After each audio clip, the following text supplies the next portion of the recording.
বন্ধুরা সবাই কেমন আছেন? আজ আমি নিয়ে এসেছি মুরগির কালা ভুনা এবং সাথে আছে চিংড়ি মাছ দিয়ে মিষ্টি কুমড়া ঘন্ট। তাহলে চলুন আমরা রান্না করি। আমি প্রথমে কড়াই বসিয়ে দিলাম, কড়াইটি গরম হওয়া পর্যন্ত অপেক্ষা করব। আর চিকেনের জন্য আমি কেটে রেখেছি পেঁয়াজ। এই পেঁয়াজগুলো আমি বেরেস্তা করব। বেরেস্তার জন্য পেঁয়াজ অবশ্যই গোল গোল করে কেটে নেবেন। এর রয়েছে 1 কেজি পরিমাণ মুরগির মাংস। এবার কড়াইয়ে তেল দিচ্ছি। তেলটি গরম হওয়া পর্যন্ত আমি অপেক্ষা করব। ততক্ষণ আমি গামলার মাংসটি ম্যারিনেট করার জন্য মশলা দিব। 1 চামচ পরিমাণ রসুন বাটা, 1 চামচ পরিমাণ আদা বাটা, 1 চামচ পরিমাণ মরিচের গুঁড়া, ঝাল যেভাবে খাবেন সেভাবে দেবেন, 1/2 চামচ পরিমাণ হলুদের গুঁড়া। এরপরে আমি 3 চামচ সয়াবিন তেল দিয়ে দিচ্ছি, দিয়ে সুন্দরভাবে মেখে রেখে দিব। মুরগির মাংসের মধ্যে যে জলগুলো থাকবে সেগুলো অবশ্যই ঝেড়ে নেবেন, যাতে কোনো জল না থাকে। এরপর আমি পেঁয়াজগুলো দিয়ে দিচ্ছি। একসাথে আমি দুটো রান্না করব, আপনারা রান্নাটি স্কিপ না করে দেখতে থাকুন।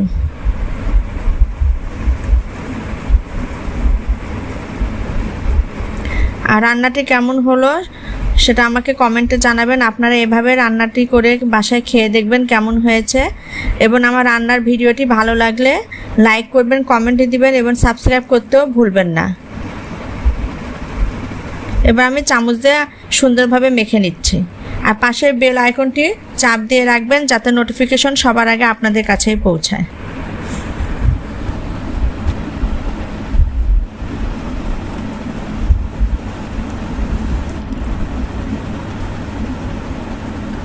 বেরেস্তা ভাজার সময় চুলার আঁচ অবশ্যই কম করবেন, নইলে পেঁয়াজগুলো পুড়ে যাবে।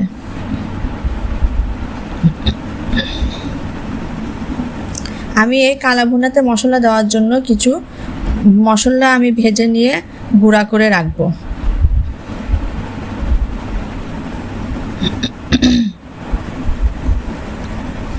এরপরে পেঁয়াজটি লাল হওয়া পর্যন্ত অপেক্ষা করব এবং বেরেস্তাগুলো তাহলে ভালো হবে।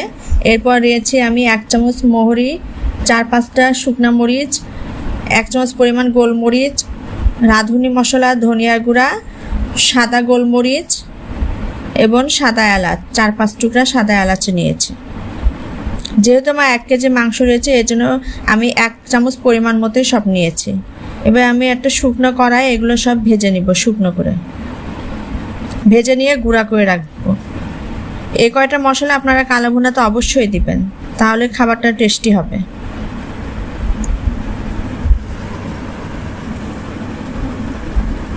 আমার পেঁয়াজ বেরেস্তা হয়ে গেছে, আমি নামিয়ে নিচ্ছি। নামিয়ে আমি একেবারে মাংসের মধ্যে দিয়ে দিব, দিয়ে আবার মেখে নেব।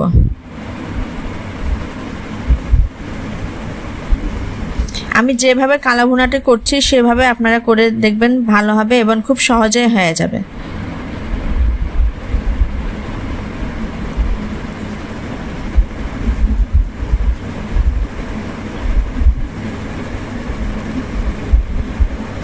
আমি বেরেস্তার জন্য প্রায় 3টা পেঁয়াজ নিয়েছিলাম। এই 3টা পেঁয়াজ দিয়ে আমার বেরেস্তা হয়ে গেছে এবং এগুলো আমি মুরগির মাংসের মধ্যে দিয়ে দিচ্ছি।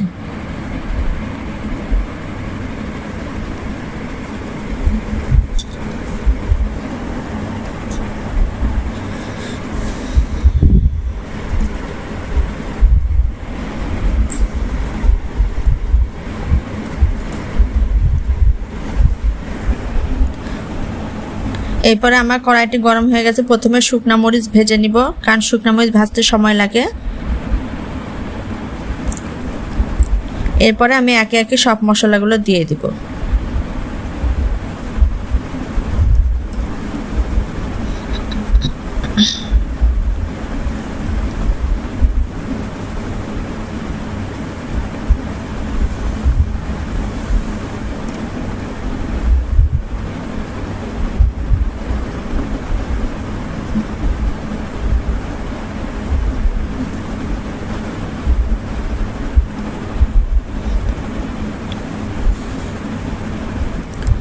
চিংড়ি মাছ দিয়ে মিষ্টি কুমড়া ঘন্টটি যে রান্না করব সেটা খুব সহজে আপনারা রান্না করে খেতে পারবেন। এবার আমি কালো গোলমরিচগুলো দিয়ে দিচ্ছি। একে একে সব মশলাগুলোই দিয়ে দিব। গরম অবস্থায় মশলাগুলো বেটে নিতে হবে। কেউ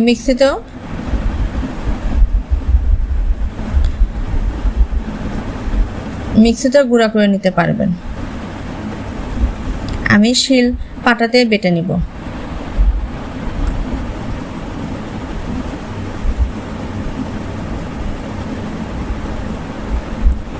মশলাগুলো প্রায় ভাজা হয়ে গেছে, খুব সুন্দর গন্ধ বের হচ্ছে।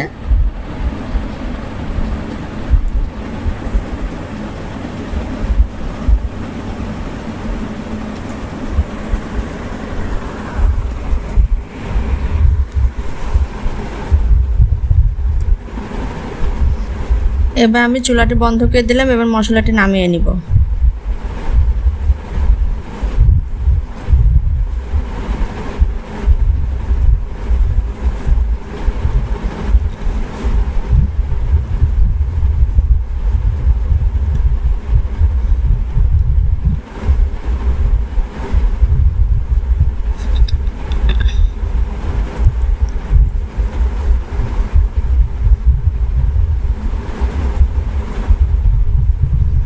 এরপর আমি কড়াইয়ে তেল দিয়ে দিচ্ছি।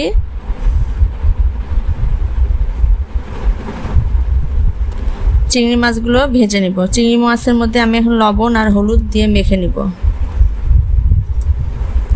এর মধ্যে আমি একটু পেঁয়াজ দিয়ে দিলাম। একটা পেঁয়াজ দিলেই হবে। এর মধ্যে আমি চিংড়ি মাছগুলো ভেজে নিব লাল করে।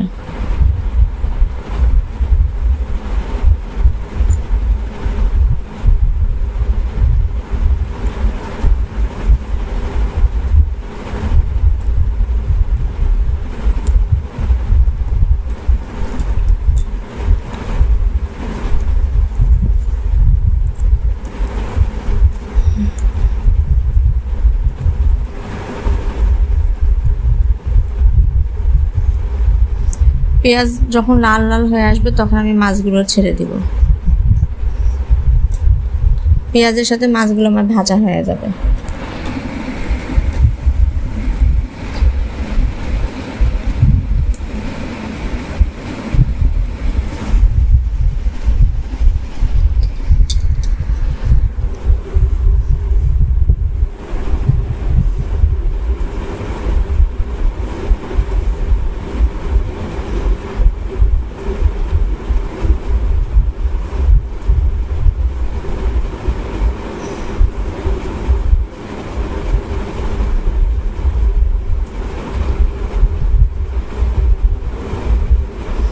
মাছগুলো আমার সুন্দরভাবে লাল হয়ে গেছে।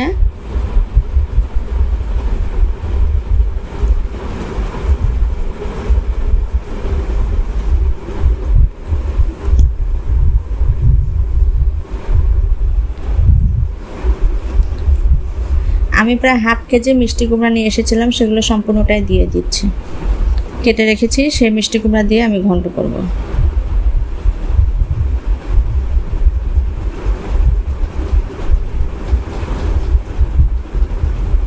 এরপর আমি মিষ্টি কুমড়াগুলো দিয়ে দিব।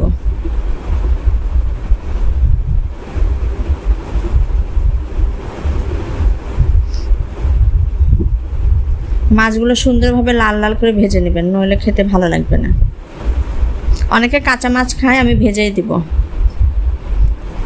মিষ্টি কুমড়ার মতো আমি 4-5টা কাঁচা মরিচও চিড়ে দিয়েছি।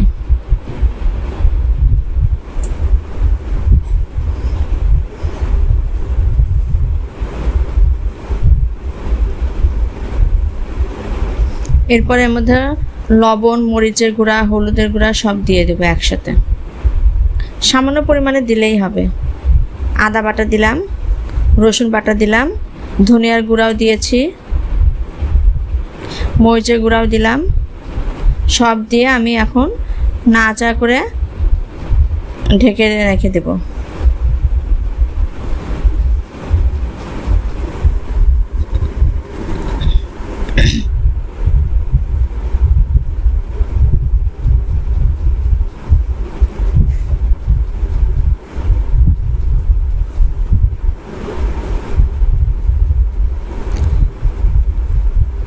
এরপর আমি ঢাকনাটি তুলে দেখছি কেমন হয়েছে, আর একবার নাড়াচাড়া করে দিব। দেখুন কত জল ছেড়েছে। আমি সামান্য পরিমাণে জল দেব, যেহেতু মিষ্টি কুমড়ায় বেশি জল দেওয়া প্রয়োজন পড়ে না।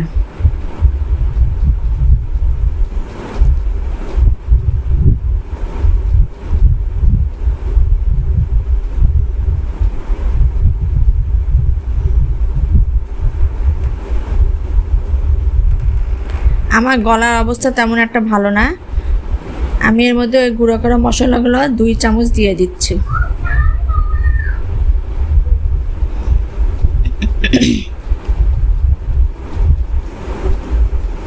এরপরে সুন্দরভাবে ম্যারিনেট করে আমি আধা ঘন্টার জন্য ফ্রিজে রেখে দিব।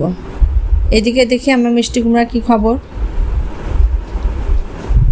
মিষ্টি কুমড়া দেখুন জল অনেক কমে আসছে, সিদ্ধ হয়ে গেছে। এখন আমি নাড়াচাড়া করে সুন্দরভাবে নামিয়ে নিব। আমার গলার অবস্থা তেমন ভালো না, তাই একটু ভয়েসে এদিক ওদিক হতে পারে। আপনারা কিছু না বুঝতে পারলে আমাকে কমেন্টে জানাবেন। আমার একটু লবণের দরকার ছিল, আমি তাই লবণ দিয়ে দিলাম। এ দেখুন নাড়াচাড়া করতে করতে মিষ্টি কুমড়াটা অনেক আঠালো হয়ে আসবে। মরিচগুলো আমি খন্তা দিয়ে চিড়ে দিচ্ছি।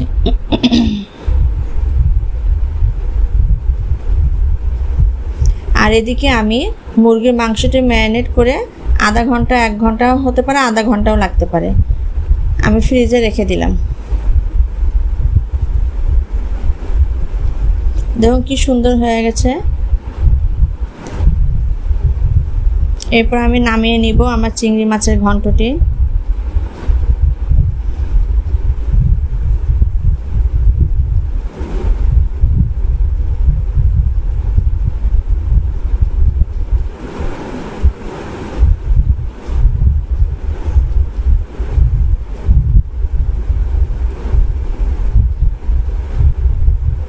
এখন আমি নামিয়ে নিব, চুলা বন্ধ করে দিলাম।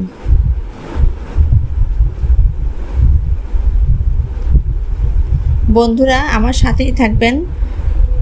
এরপরে আমি অন্য একদিন চিংড়ি মাছ দিয়ে আরেকটা একটা নতুন রেসিপি নিয়ে আসব। আপনারা আমার ভিডিও রান্নাটির সাথেই থাকবেন।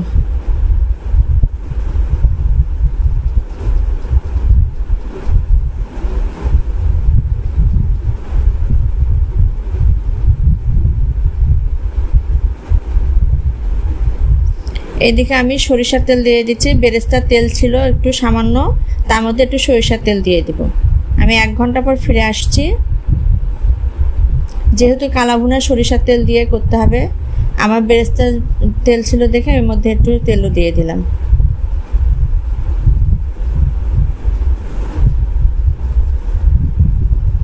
এখানে আমি ফোড়ন দিব পেঁয়াজ, এর জন্য আমি 2টা পেঁয়াজ কেটে রেখেছিলাম এবং তেজপাতাও রেখেছি, সাথে 2-3টা শুকনো মরিচ। এখন তেল গরম হওয়া পর্যন্ত অপেক্ষা করব। আমি শুকনো মরিচ ও তেজপাতা তেলে দিয়ে দিচ্ছি।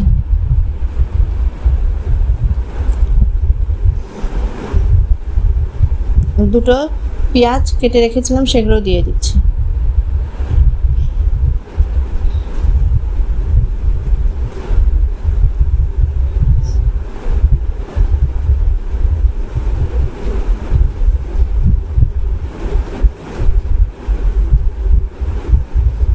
রসুন কেটে রেখেছিলাম, গোটা রসুনও দিয়ে দিলাম। রসুনটা দিলে মাংস ফ্লেভারটা আরও সুন্দর লাগবে।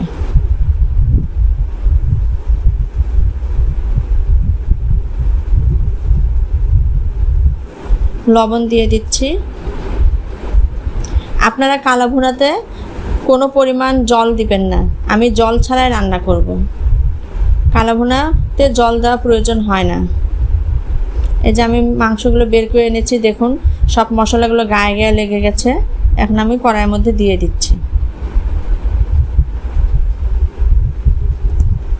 জল ছাড়া শুধু ঢাকনা দিয়ে ঢেকে সুন্দর করে রান্না করবেন।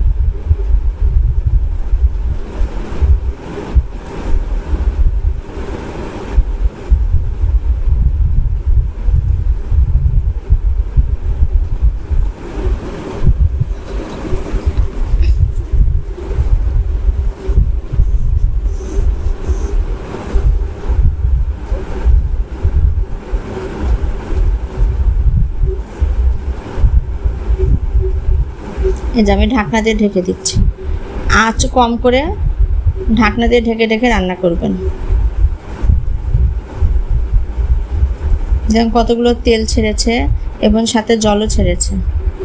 এই জলে আমার রান্না কমপ্লিট হবে।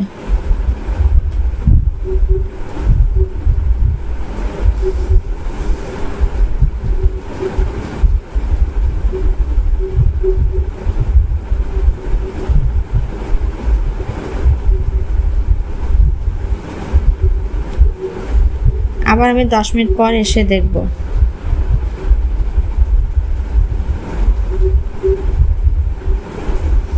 মাংস আমার প্রায় সিদ্ধ হয়ে গেছে।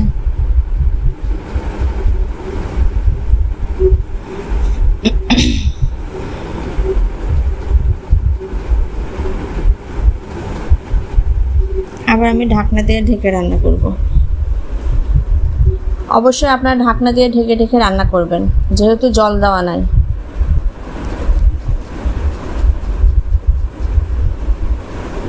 ধরুন কালারটা কত সুন্দর এসেছে।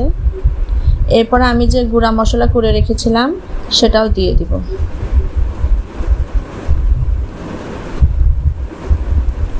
দিয়ে দিচ্ছি 1 চামচ পরিমাণ। এটা প্রায় আপনি রান্না কিছুক্ষণ আগে দিবেন, তাহলে গন্ধটা থাকবে আর খেতেও ভালো লাগবে। আমি একটু জিরা গুঁড়া করে রেখেছিলাম, সেই জিরা গুঁড়াটাও দিলাম। অপশনাল, চাইলে দিতে পারেন, না চাইলে দিতে পারেন না।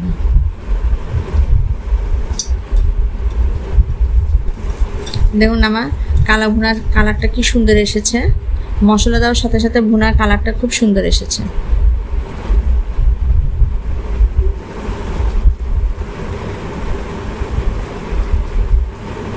আমি ঢেকে ঢেকে রান্না করেছি, আমার জল দেওয়ার কোনো প্রয়োজনই হয়নি। এভাবে আপনারা রান্না করে দেখবেন কেমন হয়েছে, ভালো লাগবে। আমি চুলা অফ করে দিচ্ছি, এবার আমি নামিয়ে নেব। পরিবেশনের জন্য আমার কালা ভুনা রেডি। আপনারা এভাবে রান্না করে খেয়ে দেখবেন কেমন হয়েছে। সকলে আমার পাশে থাকবেন। ধন্যবাদ।